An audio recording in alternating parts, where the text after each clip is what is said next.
Shalom and welcome to the One Pasuk podcast, in which three rabbis from Englewood, New Jersey, each share an insight on one particular pasuk from the Parsha and reflect on each other's ideas.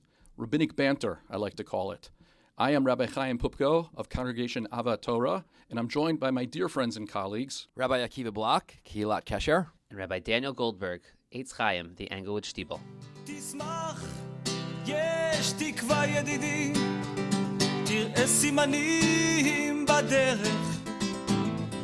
תשמח, כי לכל יהודי יש חלק לעולם הבא. Our one pasuk for Parshas Vayigash comes from Perek Mem Hey, Pasuk Gimel, chapter 45, verse 3, one of the most dramatic psukim in the Torah, the reveal. Vayomer Yosef el Achav, Ani Yosef, ha'od avichai. Yosef says to his brothers, I am Yosef. Is my father still alive? V'lo yachlu echav la'anoso so. His brothers could not answer him. Ki nivhalu mipanav, for they were terrified at his presence. I really don't need to give the context of this pasuk. We all know the story very well of Yosef and his brothers. So let's see what the rabbis have to say about this pasuk. Like you said, Rabbi Pupko, this pasuk really is the big reveal after so many weeks of obfuscation and denial. The brothers, for so long, aren't really willing to come to grips with and to admit what they've done. Even just a few psukim earlier, as Yehuda is recounting the entire narrative to the king of Egypt, he says, Ve'achiv meis, and his brother died. He doesn't mention the fact that he is responsible for that death. And the Torah wants us to know, after Yosef gives this big reveal, the Torah wants us to know one thing. And that one thing the Torah wants us to know is the brothers are speechless. The brothers are in shock. The brothers don't respond. The brothers are almost in a state of paralysis as a result of Yosef's big reveal. And it's hard to read this pasuk without considering what comes before it and what comes after it. If you think about all the ills and all the animosity and the violence that took place between Yosef and his brothers, it really emanated from, we discussed this in previous weeks, Vayisneu oso v'lo yachlu dabro l'shalom. The brothers, because of their hatred and jealousy of Yosef, are unable to speak with him peaceably. There's no dialogue, there's no conversation, there's no interaction, there's no communication between Yosef and his brothers. And one would think that in the immediate aftermath of Yosef's big reveal that he's still alive, the Torah would say, and then they communicated, and then they interacted, and then they, in some way, shape, or form, were able to engage in some sort of dialogue. But the exact opposite is the case. The revelation of the truth is not what brings about dialogue. What remains is that the brothers feel distant and detached from Yosef. They're unable to speak with him. They're unable to respond to him. But then what happens? Yosef says, Geshuna elai, vayigashu. Yosef says, come towards me, brothers. And they come towards him. And then he says again, Ani Yosef achechem asher machartem oti Mitzrayma. I'm your brother. This time he includes the word brother. I'm your brother Yosef. You sold me down to Mitzrayim. And Yosef says, Al teyatzvu, don't be scared. Don't be afraid. Don't be sad. It was supposed to be this way. Hashem made it this way. There's still a lot of famine left. Go up, bring Yaakov down. I'm going to take care of you. I'm going to provide for you. And then, after Yosef gives this whole speech about how much he cares about the brothers, how much he has their best interest in mind, how much he wants to provide for them, how much he wants to support them, Vayinashek, this is already Pasuk Tesvav, Vayinashek l'chol achav, vayef galehem. He kisses them, he cries on them, he sits with them, he hugs them. And then finally, after all of that, V'acharechein dibru echav ito. Then finally the brothers are able to speak with him. It's just an important commentary on human interaction, especially human interaction in the face of conflict. Sometimes we think, in the face of conflict, all that needs to happen, all that needs to be revealed is who is right and who is wrong. And if we just know that, we can get past this, and we can move past it, and the relationship can be repaired. We know here, finally, Ani Yosef ha'od avichai, we know finally that Yosef is still alive. The brothers come to grips with the fact that They were wrong all along. And yet, v'lo yachlu echav la'anososo kinif halumi panav, the state of paralysis and the state of distance and detachment remains even after the revelation of the truth. What brings about a response? What brings about va'acharei chen dibru echav ito? Yosef being able to tell the brothers, I love you. He doesn't say I forgive you, but he says, don't worry, it's going to be okay. This is how it was supposed to be. Hashem orchestrated this whole thing. When Yosef finally reveals to his brothers that he loves them, that he wants to provide for them, then the brothers can finally come forward and speak with Yosef. It's really an important commentary, not just about human interaction, but our interactions with Hashem as well. We think that if we knew why Hashem does what Hashem does, that everything would be okay. Knowing the reasons for things, knowing whether something is right or whether something is wrong, isn't what's going to bring about that sense of closeness and intimacy.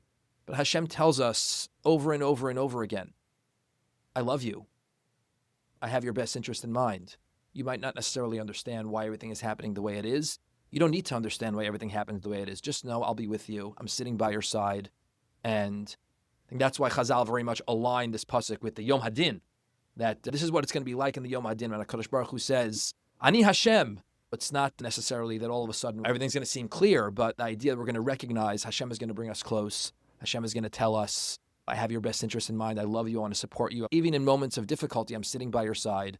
Then we'll be able to speak with Hashem, just like Yosef and his brothers were able to converse. That was beautiful. In fact, I think there's another lesson from what you're saying, because when two people are in conflict, looking at how you applied it towards interpersonal relationships. So oftentimes I find that when we're having a disagreement or what have you, that I feel like I said the right thing, right? I explained myself, and the other person still isn't necessarily comforted or accepting of what I say. And I feel like sometimes we think that if we just say the right thing, that will just automatically fix things. But what we learned from this encounter, and Rabbi Block, your insight, is that sometimes we could be saying the right thing, but it takes time. It's more than just what we're saying. It's more than just, okay, yes, we apologized sincerely. Sometimes there's more to it in reconnecting, and more needs to happen, or it just needs more time. But I think that way that plays out and the way you explained it is really very important. I'm going to pick up on a thread that you already touched on, and that is the way that Chazal read this in the context of our ultimate kind of Yom Hadin after 120. So Rabbi Elazar ben Azariah says, Oy lanu, woe unto us, if this is how the brothers are reacting when they are being confronted by Yosef, and they're speechless, and they really are like dumbfounded by this moment, how much more so after 120, when we have our Yom Hadin, our ultimate judgment. How are we going to respond to confronting the reality of the results of the choices that we've made in life in a certain way? Which is a very profound and very heavy idea. It's an important idea. I want to pull one little piece of this and draw attention to it. And that is that we tend to always associate ourselves with the protagonist of every story. And there is something maybe a little bit sweet about, they have this great dramatic irony. We know it's Yosef. The pasuk itself really hammers this home. Vayomer Yosef. Yosef says, Ani Yosef, right? So we know that it's Yosef, and the narrator knows we know it's Yosef, but the brothers don't. And there's something that great reveal, which is such a fixture, subsequent to the Torah, becomes such a feature of great literature. The reveal moment, I am Kaiser Sozai, although that one kind of caught me off guard too. But the dramatic irony moments of, it's me the whole time. Point is, you feel so identified, and there's something so satisfying and cathartic about you. I'll tell them, as the audience, we feel this great payoff because we identify with the protagonist, and here it's natural to identify with Yosef as this great moment. You tell him, and Chazal say, don't be so sure that you should identify with the protagonist here. Maybe you're like the brothers, right? That's what Chazal are telling us. That how many times have you thrown someone in a pit and tried to chop someone down because you thought they were getting a little bit too big for their britches? How many times have you felt a sense of Schadenfreude, right? Seeing someone else, their downfall? Or how many times has it been you who's been the brothers? How many times are you the brother in this story? And I just think that's a very profound kind of inversion on our natural intuition to always think we are the protagonist and we're the good guys in every story. There's this great, I think, iconic British sketch comedy moment where you have these two soldiers who are they're in the sketch, they're playing Nazi soldiers, and one of them looks at the other one, and they look at their uniform, and their uniform has like skulls and bones. One of them turns to the other, he says, like, Hans, he's like, yes, are we the bad guys? So like, there are these moments in life where you have to say, wait, am I the bad guy in this story? And that's hard, but the Chazal challenge us to say, maybe you're the brothers sometimes. One criticism of modern cinema is that stories that are meant to be binary, there's a good and a bad, the good and an evil, and modern cinema really tries to complicate things and make things, all the new Star Wars movies, like all the criticism of the new Star Wars movies is them trying to inject a certain sense of like sinister element to like the protagonists and a certain kernel of good in the villains. And certainly when Chazal want us to read these stories, they actually very much do draw those lines generally. So Yaakov and Esav, although you read the text of the Torah, it's not entirely clear who's the right and who's the wrong. But Chazal very much wanted us to draw those lines. And when it comes to Yosef and his brothers, for the most part, that is the case as well. But maybe in this one teaching, Chazal actually are teaching us, no, there's like, you're the villain also in some way. And that's when the Gemara says that Rabbi Eliezer would cry when he would get to this pasuk, because he would say, what's going to be by us in the Yom Hadin? There's a Gemara about this. There's a Gemara in Sanhedrin, which talks about how Rav Ashi was giving a shir, and he was talking about Menashe. He's talking about the wicked king Menashe. And basically Menashe rebukes Rav Ashi in a dream that had you lived in my time, you would have picked up the hem of your garment and run after me to worship Avodah Zarah. And so then the next day Rav Ashi restarts his shir in a different way in order to give a little bit of kavod, have a little humility towards the generation of Menashe and the idol worship. I also think it's a postmodern idea. Before the modern era, great works of literature, very clear good guys and bad guys. And in the modern era, with a sense of cynicism and disillusionment, there are many protagonists in books, many antagonists who are very blurred. And there's something to be said for that, the idea that you guys are bringing out. At the same time, if a culture becomes so overwhelmed with this idea and they have no clear heroes, no clear bad guys, that also takes a toll, because people then don't know how to spot evil or righteousness, which I think is something we're suffering from in our day. And I think that's exactly why, generally speaking, Chazal want us to read the stories of the Torah a little bit more simply. It's actually, we're just coming off of Hanukkah, and the story of Yavan, the story of Greek culture is, if you really think about it, a complex one. There are lots of parts of beauty and culture that we've adopted in our life as well. There are many parts of Greek culture that actually are redeeming or worth adopting, and yet Chazal and the liturgy actually want us to read this story much more simply. Rabim biyad ma'atim, Timeim biyad tahorim, Rishoim biyad tzadikim, Zaydim biyad oskei torasecha. Like, don't be so nuanced. I remember when Rabbi Jonathan Sachs was here, he spoke in Avos Torah, and he says, the problem with us modern Jews is everything needs to be polysyllabic all the time. Sometimes things are meant to be simple. And Chazal are actually moving us, urging us to read the Torah maybe a little bit more. Obviously, we don't want to get rid of the nuance, but maybe sometimes with a little bit less nuance. Well, I think this is a situation in which both are true. We're supposed to read the Torah in a way in which we recognize the good guys and the bad guys and learn from those examples. And at the same time, we should be able to see the lessons on a more sophisticated level as well, without losing that basic sense of good and evil, of right and wrong. So I want to make an observation on the brothers' inability to respond, the same thing that Rabbi Block focused on, but a little bit of a different observation. Because that moment when Yosef reveals himself to his brothers, that dramatic emotional climax, I think there's a subtle psychological or spiritual lesson to be drawn from their reaction. The Torah says that the brothers were unable to answer Yosef because kiniv halumi panav. They were terrified at his very presence. Their silence actually reflects a deeper human reality, and that is that a person cannot fully show up, respond, or connect when they are overwhelmed by fear or anxiety. To truly be present in any meaningful encounter, whether with another person or with the Ribono Shel Olam, one needs a certain inner stability, a certain amount of confidence, a certain amount of calm. When a person is anxious, when a person is distracted, emotionally flooded, their ability to speak, to respond, to be themselves is compromised. It's very difficult. And so this explains why the brothers initially cannot answer Yosef. Even though his revelation is ultimately good news, their fear blocks their capacity to respond. And I think this observation is reinforced a few psukim later when Yosef reassures them, all right, al te'atzvu, don't be sad, don't be distressed. Only after he calms their anxiety are they eventually able to engage with him, respond to him. And what Yosef elicits from them, what he understands, is that before reconciliation or even communication can happen, the brothers need to find some sense of stability within themselves in that moment. And I think there's a broader lesson here for religious life that, as believing Jews, we often expect ourselves to be able to show up spiritually in important moments, to have kavanah in prayer, meaning we find in mitzvos, a closeness to Hashem. But this expectation has to recognize first that we need to be in the right frame of mind to be able to connect with someone, with the moment, with Hashem. If we're distracted, if we're worried, if we're emotionally burdened, that makes it very difficult, even when we want, even when we desire to be present.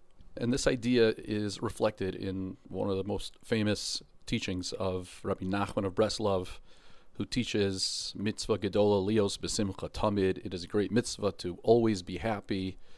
It's tempting to understand this lesson superficially, and that it sounds almost naive or unrealistic, that we're always going to be happy. But Rav Nachman actually is capturing something truly profound, that in order to serve Hashem, one has to have a certain sense of stability, of equanimity, of calmness, of confidence. Even when we turn to Hashem in moments of crisis, to be able to just open our mouths, we need to have the presence of mind, the awareness of who to turn to and how to turn to. And so when he says mitzvah gedola lios besimcha doesn't mean like just happiness, joyful. Simcha can mean that a person feels a certain sense of groundedness. And that the fact that he calls this a mitzvah is because it's something that we need to cultivate in order to serve Hashem. And I think the fact that he calls it a mitzvah also recognizes the fact that it's an achievement. To be in a proper state of mind, to be able to then connect and respond and show up to great moments is an achievement in and of itself. For some people, it comes more easily, and for some people, it's more difficult. For most of us, it depends on the moment. It depends on what's going on in our lives. So I think it's really important that if anyone is struggling to feel meaning or connection in their Jewish experience, they should not immediately conclude that they are spiritually deficient. There's something wrong with them. Because many times the challenge is not necessarily desire, belief, or commitment, but it's really just emotional bandwidth. Just as a person burdened by stress cannot easily concentrate in davening, or a parent weighed down by worry can struggle to be fully present with their children, difficulty showing up does not reflect a lack of love or faith. It's a reflection of our humanity, that we are just as human as Yosef's brothers, who at that very powerful moment were just so overwhelmed they could not even speak, and the Torah recognizes that. I very much identify with the idea that although I struggle sometimes with the mitzvah gedola lios besimcha tamid and exactly what that means, especially in light of Rav Nachman's struggle with mental health, I think it's definitely important for us to always remember to lean in to our struggle with being present, whether it's in interpersonal moments or with Hashem. And I always try to remember that and tell others with whom I'm speaking that you're here, that you're even present and making an attempt in the first place is almost heroic. It's easy to come to shul and daven when I'm focused and attentive and energetic and enthusiastic and the Spirit moves me. It's much harder to come and daven and be present for anything really when my mind is elsewhere. But I'm choosing to do so because this is important to me. That reminds me of something I say to bar mitzvah boys. When I try to emphasize what an accomplishment it is to learn how to lane and to master your parsha, I talk about how you practice and you practice even when it was boring. You practice even when you didn't want to. And I think it's important for these kids to hear that it's okay to say that practicing laning is boring. Like they shouldn't feel guilty. Oh, this is supposed to be meaningful every second. No, it can be boring. You could not want to do it. But the fact that you did it is even more of an accomplishment.